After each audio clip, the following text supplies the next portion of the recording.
new details, which I'm going to get into in this episode. I'm talking to, if you guys have watched my episodes in the past, I've talked to him many times, Bob Krygier, who was over the SWAT team with the Pima County Sheriff's Office. He was with the sheriff for a long time, now retired, but just a wealth of knowledge. And I'm going to talk about some of these new little details with Bob. Suspect that there were some hurdles that the investigators had to overcome, just knowing how our department, their department now, has the top will sometimes get too involved.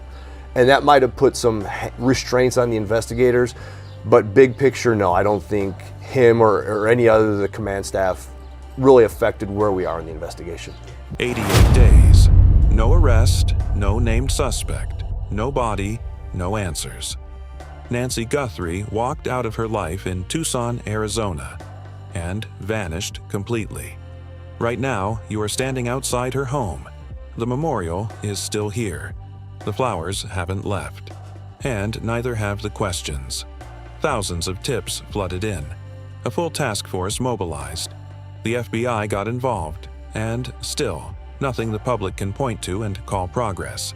Here's what this video is going to do for you. First, I'm going to show you exactly why the person responsible for Nancy's disappearance stopped talking, and what that silence actually means. Second, I'm going to show you something the sheriff of Pima County was directly asked to answer under oath, and what he did instead. Stay with me, because what comes next changes how you see this entire case. The man giving us these answers is Bob Krygier.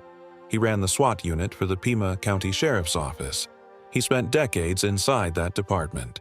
He knows how these investigations are supposed to run, and he knows what it looks like when they don't.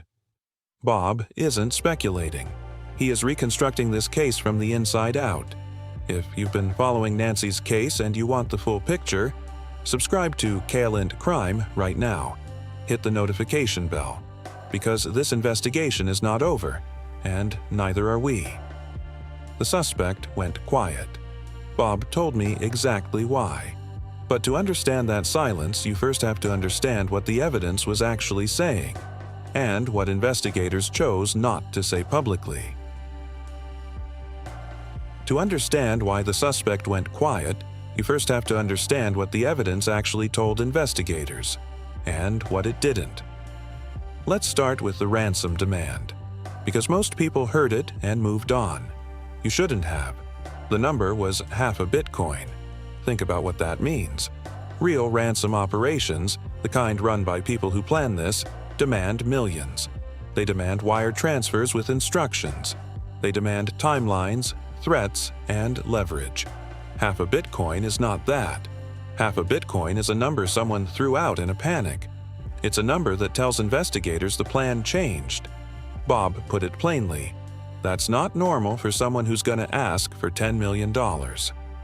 This is Promise 1 delivered. The suspect didn't go quiet because they were careful.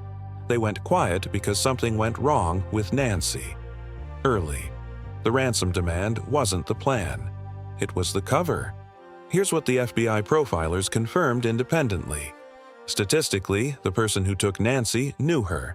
Not necessarily a close friend. Not necessarily family. But someone with repeated access. A contractor, an acquaintance. Someone who had studied her routine without her knowing. Multiple behavioral analysts reached the same conclusion. Bob didn't disagree. I've always thought it was someone focused on her, Bob said. Whether they knew her, knew of Savannah, one of those things. Then there's the hair sample. Evidence strong enough to send to the FBI lab.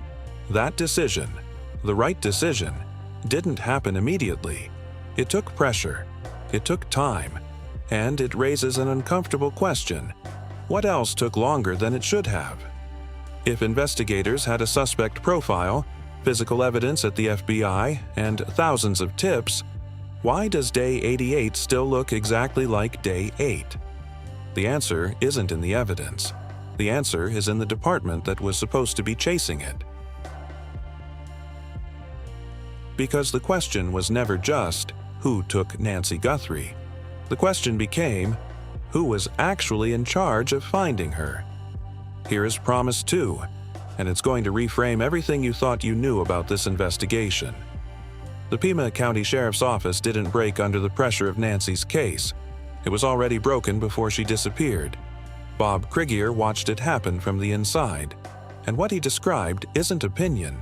It's documented, verified, and now nationally known. Here are 5 things you need to understand about the state of this department. 1. Hundreds of years of combined law enforcement experience walked away. Not retired, walked away. Officers took demotions at other agencies just to escape the leadership. Cops don't leave for 50 cents an hour. They leave for one reason: leadership. 2. Internal emails, obtained by Fox Digital, revealed that experienced homicide and cold case investigators were moved out before a reality show even began filming. The most critical minds in the building were reassigned before Nancy ever went missing. 3. The no-confidence vote was near unanimous. Every person investigating this case went to work knowing their own colleagues had voted their leadership out. You tell me what that does to an investigation. 4. Heather Lappin lost the last election by 481 votes, in a race that should have been decided by 30,000. That gap tells you exactly how many people inside Pima County already knew what the rest of the country is just now learning. 5. The FBI relationship was damaged long before Nancy's case. Bob believes the sheriff's poor federal relationships slowed the transfer of that hair sample. Every day of delay is a day the suspect has to breathe. Bob said it directly. He has very poor relationships with most local law enforcement agencies. Horrible relationships with the feds. A department in collapse investigating a case that demands everything. That is the situation Nancy Guthrie's family is living inside. Can a department in this much internal crisis still run a case this complex? Drop your honest answer in the comments right now. And then the Board of Supervisors demanded answers. What the sheriff did next was not a response. It was a signal. Because here's the thing about someone refusing to answer under oath. It's not silence. It's a choice. The Pima County Board of Supervisors gave Sheriff Chris Nanos 10 days. 10 days to respond to their questions, in a sworn statement under oath. What he submitted was neither sworn nor under oath. Bob's response was immediate. He kind of flipped his nose at the Board of Supervisors. Let's be precise about what is factually established here. Not alleged, not speculated, not politicized. Fact: Sheriff Nanos lied under oath in a deposition to conceal multiple prior suspensions. Fact: an independent investigation confirmed he used his government position for political gain. Fact: that same investigation found he expected senior commanders to violate their code of ethics. And they complied. Now understand the Brady List. It's the record maintained by county attorneys for officers who cannot be trusted to testify honestly. Bob believes Nanos belongs on it. Once you're on that list, every time you take the stand, the first question destroys your credibility before you say another word. Here is the detail that should stop you cold.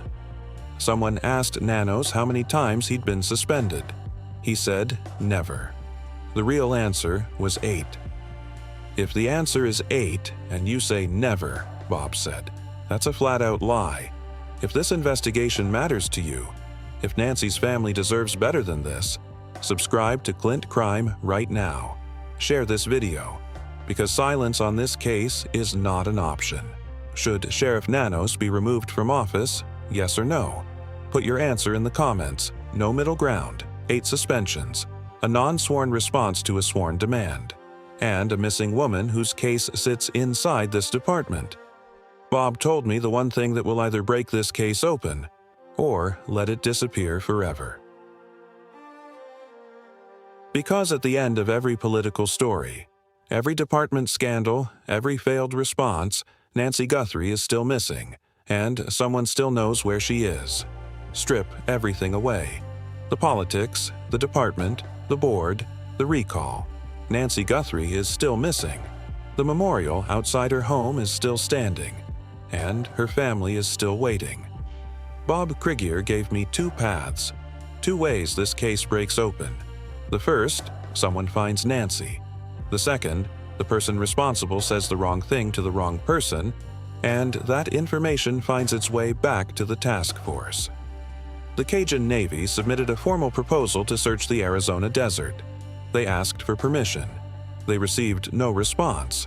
Bob's position: let them go. If they go out in the desert, they're going to find a body or two, or 3, or 10, he said. It's going to help somebody. The case is not cold, but it is quiet. And in a case like this, quiet is the most dangerous word in the room. Do you believe Nancy Guthrie will ever be found? And what do you think happened the day she disappeared? Tell me in the comments. Subscribe to KLint Crime to follow every development in this case. Like this video to tell the algorithm Nancy's story still matters. Share it to keep her name alive, because awareness is the one thing her family can still receive. Every case matters. Every clue counts.